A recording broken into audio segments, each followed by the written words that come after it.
ના એ તો દીકરી નહોતી બોલી, એ તો હું બોલ્યો. એ તો ખાનદાન બાપની દીકરી બોલે બાપા, કાંઈ એવું દીકરીનો ધીરે ધીરે આમ મગજ એમાંલી પાછું જો એટલે અટકી જાય ને તો વાંધો નહીં. એમાંલી પાછો આગળ વધ્યો કે આપણા ઘરે મહેમાન આવ્યા હોય તો તમે શું કરો.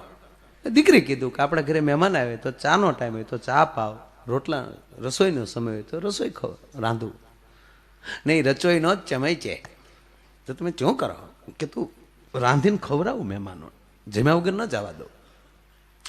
આપણા ઘરમાં લોટ ન હોય તો તમે શું કરો કે તમને મહેમાનને ખબર ન પડે એમ પાડોશીમાંથી ઉછીનો લઈ આવો. પાડોશી સાથે સારા સંબંધ હોય તો તમે શું કરો એ કે તો હું ધડદીને દળી નાખું.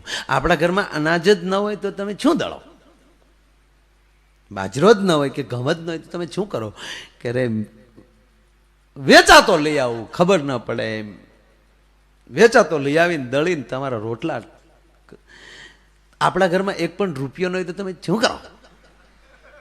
દીકરી કે મારા ઘરેણા વેચી નાખું પણ મહેમાનને ભૂખ્યા ન જવા દો. તમારા શરીર ઉપર એક પણ ઘરેણું ન હોય તો તમે શું કરો.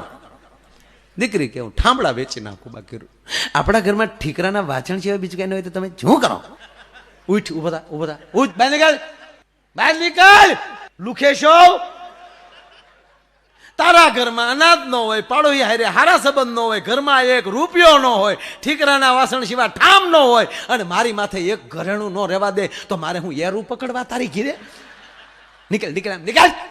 બહાર આવીને બાપાને કીધું એડ્રેસ પેલા લેજો ને એના બાયોડેટા પૂરા લઈને પછી કહેજો ગપ ગપ જોવા તોડ્યા આવે છે.